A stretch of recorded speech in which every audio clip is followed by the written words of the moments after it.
पहले सुनील गावस्कर साहब की एक स्टेटमेंट आई थी जिसके बारे में जेसन गिल्स्पी ने कहा है कि वो स्टेटमेंट बिल्कुल रबिश है, ऐसा नहीं है। उनका कहना था, सुनील गावस्कर साहब का कहना था कि पाकिस्तान की जो करंट साइड है ये तो इंडिया की बी टीम को भी नहीं हरा सकती, और उसके बारे में हमारे शो पर बात हुई थी। लेकिन अब जेसन गिल्स्पी साहब ने कहा है कि ये बात सही नहीं है। इंजी भाई,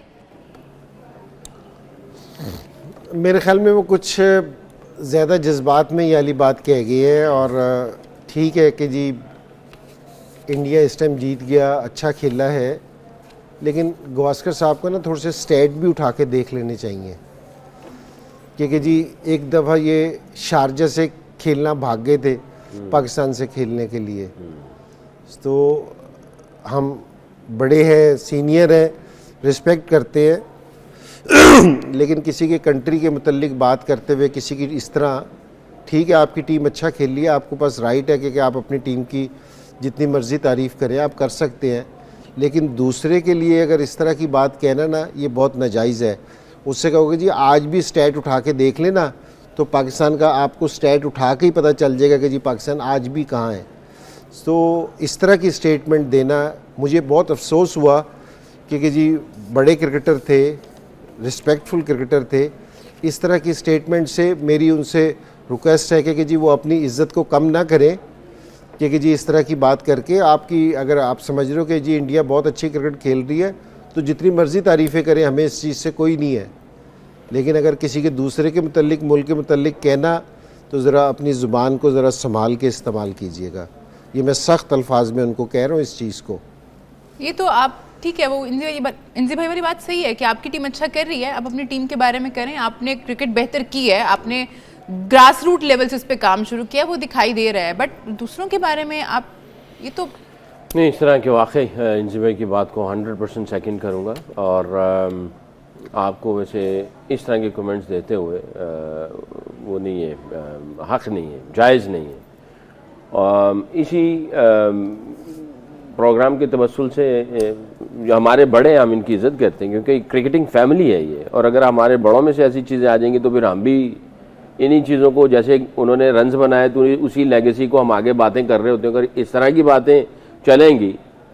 तो हमारी क्रिकेटिंग फैमिली का एक हिस्सा है इंडिया, पाकिस्तान, उसको साइड पर छोड़ दें तो फिर हम भी ऐसी बातें करना शुरू कर देंगे। और टीवी पे बैठे हुए हम लोगों को क्या, जो नौजवान आने वाली नस्ल है उनको हम, उनके अंदर तो एक जो है ना एक एहसास कमतरी या नाराज़गी या किसी को जो है वो दबाने वाला या दबोचने वाला एलिमेंट जो है ना आगे ट्रांसफ़र कर जाएंगे। यहाँ से एक पॉजिटिव मैसेज आना चाहिए, आप अपनी तारीफ़ करें, हम खुद बैठ के कर रहे हैं, हम सबकी तारीफ़ करते हैं। भी विराट कोहली की बातें हो रही होती हैं हर शो में, उसकी फ़िटनेस, उसकी क्रिकेट, उसका क्या कर रहा है क्या नहीं कर रहा। तो आई थिंक ये चीज़ों को इनको देखना चाहिए, इस तरह नहीं करना चाहिए। 100% एग्री करूँगा, रिस्पेक्ट दूसरी जगह पे है, मगर ये चीज़ें जो है ना वो इसको थोड़ा सोच समझ के ही बातें इस तरह की होनी चाहिए। और मैंने तो चैलेंज दिया हुआ है इनको, और 10 मैचेस का कि 10 टेस्ट खेल लें, 10 वनडे खेल लें और 10 T20 खेल लें। वो इसलिए 10-10 की बात कर रहा हूँ कि फिर पूरी तैयारी से आएंगे, जब भिड़ेंगे ना, एक लड़ाई होती है ना, कोई अपनी पूरी काम कुम करके निकल जाता है और एक मैच में जो है ना वो भी वो चीज़ें नहीं होती हैं। जब आप भिड़ते हैं ना सही तरीके से 10-10 मैचों में जब होगा तो फिर सारी चीज़ें समझ आ जाएंगी किस में कितना तपड़ है। और फिर सकी भाई, ये जो स्टेटमेंट आई है जेसन गिल्स्पी की जानिब से कि उन्होंने कहा सुनील गावस्कर साहब जो कह रहे हैं वो बात बिल्कुल ठीक नहीं है। हालांकि वो कुछ दिन पहले हमारे बोर्ड के खिलाफ और हमारे कोचेस के खिलाफ उनकी बात आई थी, तो अगर उनके दिल में पहले से ही गुस्सा है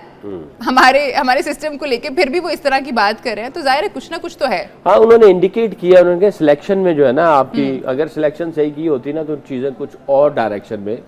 आपके रिजल्ट्स कुछ ही और तरीके से पैन आउट होते हैं। आपकी सिलेक्शन में उसने, मेरा ख्याल है मैंने सुना था उसको, तो वो एक दूसरी चीज़ है। आई थिंक उसका भी जो है उसमें भी इस चीज़ का भी वजन है। बट उसने ये जो बात कही है ना, ये एक क्रिकेटर ही कह सकता है जिसने क्रिकेट खेली हो, जिसको पता हो, जिसने मुल्क को रिप्रेजेंट किया हो और उसको पता है। हालांकि अगर आप उस लेवल पे अभी नहीं हो, इन्वॉल्व नहीं है, उसको जो उसके सीने में जो फट लगता है, जो उसको तकलीफ होती है, वो वही समझ सकता है। अगर इनसे मैंने ये बात की या मैं बैठ के ये बातें कर रहा हूँ तो हमारे दिल में वो एक तकलीफ होती है कि आपका हक नहीं बनता कि आप हमें इस तरह कहें। हाँ, आप ये कहें जी हम हमारी टीम अच्छा खेल रही है, हमने ये किया, फलाना किया, बस दैट्स इट, ख़त्म। आप अपनी तारीफ़ करो, हम देख लेंगे। हम पता है, हम डे इन डे आउट देख रहे हैं ना हम कि हमारी क्रिकेट कहाँ पे है, किस तरह की क्रिकेट खेलनी है, क्या ब्रांडिंग होगी, हमने आगे जाना है। तो आप आए खेलें हमारे साथ, स्टैट्स की बात जो है वो आपके सामने ही है, आपको और क्या प्रूफ चाहिए। चैंपियंस ट्रॉफी जिसका फाइनल कल इंडिया वर्सेस न्यूजीलैंड खेला जाना है दुबई इंटरनेशनल स्टेडियम में, और मिचेल सेंटनर ने पहले से कहा है कि इंडिया को एडवांटेज है, लेकिन एक और ख़तरे की बात है न्यूजीलैंड के लिए, वो ये है कि मैट हेनरी जिन्होंने इंडिया के खिलाफ ग्रुप मैच में 5 विकेटें ली थी और जो इस टूर्नामेंट के बहुत ही बेहतरीन बॉलर अब तक साबित किया है उन्होंने अपनी बॉलिंग से ख़ुद को, 10 विकेट उन्होंने हासिल की हैं, लेकिन जनूबी अफ्रीका के खिलाफ जब सेमीफाइनल खेला जा रहा था तो कैच पकड़ते हुए वो इंजर्ड हो गए थे। अभी तक उनकी शिरकत जो है वो मशकूक है और लोकी फर्गुसन भी शायद टीम का हिस्सा नहीं होंगे, यकीनन टीम का हिस्सा नहीं होंगे, और ये जो मैट हेनरी हैं उनकी शिरकत का अभी तक कुछ फाइनल तो नहीं आया हुआ कि क्या होगा, लेकिन अगर इस तरह की चीज़ें जिसे 5 विकेटें ले रहा है कोई बॉलर और वो इंजर्ड हो जाए तो टीम के लिए तो जाहिर है ये खतरे की बात है। नहीं, उनका स्ट्राइकिंग बॉलर था, नए बॉल से ना, देखो अगर अब सारी चीज़ें तो अगर छोड़ दें अपनी जगह, अगर सिर्फ अब क्रिकेटिंग बात करें कि ये एडवांटेज को भी छोड़ दें सारी, ये न्यूजीलैंड वाहिद टीम ऐसी है कि जिसको दुबई का एडवांटेज हो सकता है कि कोई अगर इंडिया के बाद किसी के पास स्पिनर है ना तो वो न्यूजीलैंड के पास है, और इनका कम्बिनेशन इसलिए हम अच्छा कह रहे थे कि शुरू से, क्योंकि ये फास्ट बॉलिंग कम्बिनेशन, क्योंकि जी ये नया बॉल भी बहुत अच्छा करते हैं इनके बॉलर्स, और फिर स्पिनर्स भी आके ना दोनों बहुत अच्छी बॉलिंग करते थे, तो और ये सारों से ज़्यादा फास्ट बॉलिंग में ना विकेट टेकिंग ऑप्शन था इनका हेनरी, तो अब नहीं है तो जाहिर बात है उनको फ़र्क पड़ेगा कि ऐसा, लेकिन ये क्योंकि जी न्यूजीलैंड वाले ना वैसे ये इस चीज़ को इतना ऐसा माइंड नहीं करते कि अगर उनका कोई बॉलर बाहर हो जाए या कोई बैट्समैन बाहर हो जाए तो ये अपने ना दूसरे माइंड के साथ जो इनकी बेंच स्ट्रेंथ है ना ये उस पर भी बिलीव करते हैं और खेलते हैं। तो अगर क्रिकेट की बात की जाए तो न्यूजीलैंड भी बहुत बैलेंस टीम है, और लास्ट टाइम अगर इन्होंने पकड़ लिया था बैटिंग में इंडिया को कि 250 किया था उन्होंने, तो सिर्फ है ना वो वरुण चक्रवर्ती इनको पड़ गया क्योंकि जी उनको देख नहीं रखा था, तो अब मुझे उम्मीद है कि ये उसकी तैयारी करके आए होंगे, उसको देखा होगा, उसको समझा होगा, तो मुझे लगता है कि अच्छा मैच देखने में आएगा। वो सारी चीज़ें अपनी जगह है कि जी टॉस किसका है और किसका नहीं है,